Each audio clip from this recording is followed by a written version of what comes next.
गीता उपदेश अध्याय 1 श्लोक 24। आध्यात्मिक जागरण की ओर एक और कदम। सेवा गुरुजी चैनल। संजय उवाच एव मुक्तो हृषिकेशो गुडाकेशेन भारत सैन्योरुभयोर्मध्ये स्थापित्वा रथोत्तमम्। सरल शब्दों में उपरोक्त श्लोक का भावार्थ संजय कहते हैं, हे धृतराष्ट्र, अर्जुन के इस प्रकार कहने पर इंद्रियों के स्वामी भगवान श्री कृष्ण ने दोनों सेनाओं के बीच अपना श्रेष्ठ रथ खड़ा कर दिया। इस श्लोक का एक आध्यात्मिक रहस्य है कि कुरुक्षेत्र केवल हस्तिनापुर का युद्ध क्षेत्र नहीं था, बल्कि कुरुक्षेत्र हमारे जीवन का भी प्रतीक है।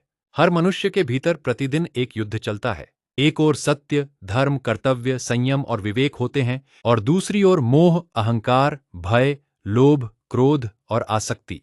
अर्जुन उस समय केवल युद्धभूमि में खड़ा योद्धा नहीं था, वह एक ऐसा मनुष्य था जो कर्तव्य और भावनाओं के बीच उलझ गया था। आज हम भी कई बार अर्जुन की तरह खड़े होते हैं। हम जानते हैं कि सही क्या है, फिर भी सही निर्णय लेने में डरते हैं।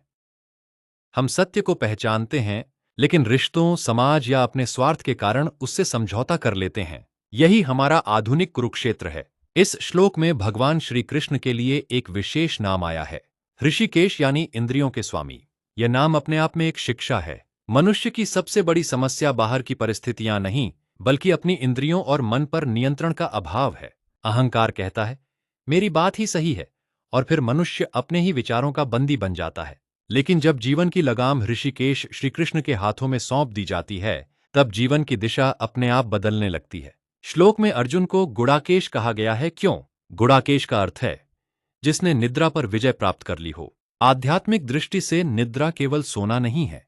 कभी कभी मनुष्य जागते हुए भी सोया हुआ होता है। जब उसे अपने भीतर की कमजोरियां दिखाई नहीं देती, जब वह अपने अहंकार को सत्य समझता है, जब वह गलत को सही साबित करने लगता है, जब वह दूसरों की गलती देखता है लेकिन अपनी गलती नहीं देखता, तब वह आध्यात्मिक निद्रा में होता है। दोनों सेनाओं के बीच रथ क्यों? भगवान श्री कृष्ण ने अर्जुन का रथ दोनों सेनाओं के बीच खड़ा किया। यह स्थान बहुत महत्वपूर्ण है। जीवन में निर्णय लेने से पहले हमें भी अपने मन को दो पक्षों के बीच खड़ा करना पड़ता है। एक तरफ हमारी भावनाएं होती हैं, दूसरी तरफ हमारा कर्तव्य। एक तरफ मोह होता है, दूसरी तरफ धर्म। एक तरफ अहंकार होता है, दूसरी तरफ सत्य। और उस समय हमें चाहिए विवेक। गीता का संदेश है, भावनाओं को नष्ट मत करो, लेकिन निर्णय भावनाओं के गुलाम होकर भी मत लो। अर्जुन महान योद्धा था। उसके पास धनुष था, शक्ति थी, अनुभव था। फिर भी उसे मार्गदर्शन की आवश्यकता थी, और भगवान श्री कृष्ण ने उसके सारथी बनना स्वीकार किया। यहाँ एक अद्भुत आध्यात्मिक संदेश है। जब मनुष्य अहंकार छोड़कर ईश्वर को अपना सारथी बना लेता है, तब जीवन का रथ सही दिशा में चलने लगता है। रथ हमारा शरीर है, घोड़े हमारी इंद्रियां हैं, मन उसकी गति को प्रभावित करता है, बुद्धि दिशा निर्धारित करती है, और जब यह सब भगवान की शरण में आ जाता है, तब जीवन की यात्रा सार्थक होने लगती है। सेवा गुरुजी चैनल का उद्देश्य केवल गीता के श्लोक सुनाना नहीं है। हमारा प्रयास है कि गीता हमारे जीवन में उतरे। श्लोक केवल पढ़े ना जाए, उनका अर्थ समझा जाए। अर्थ केवल समझा ना जाए, उसे जीवन में उतारा जाए। और जीवन केवल अपने लिए न जिया जाए, बल्कि सेवा, सद्भाव, सत्य और आध्यात्मिक जागरण के लिए जिया जाए। यही हमारी छोटी सी आध्यात्मिक यात्रा है।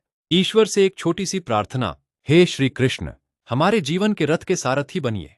हमारे मन से भय दूर कीजिए, हमारे अहंकार को शांत कीजिए, हमें सत्य पहचानने की बुद्धि दीजिए, कर्तव्य निभाने का साहस दीजिए, और ऐसा जीवन दीजिए जिसमें भक्ति हो, सेवा हो, सत्य हो और मानवता हो। सेवा गुरुजी चैनल से जुड़िए। यदि आपको श्रीमद् भगवद गीता के श्लोकों का सरल, व्यावहारिक और आध्यात्मिक विवेचना पसंद आ रहा है, तो सेवा गुरुजी चैनल को सब्सक्राइब करें, वीडियो को लाइक और शेयर करें तथा अपने प्रियजनों तक इस आध्यात्मिक संदेश को पहुंचाएं। आपका एक सब्सक्राइब केवल संख्या नहीं है, यह आध्यात्मिक जागरण की इस यात्रा में आपका योगदान है। आइए मिलकर गीता के ज्ञान को जीवन तक पहुंचाए। जय श्री कृष्ण।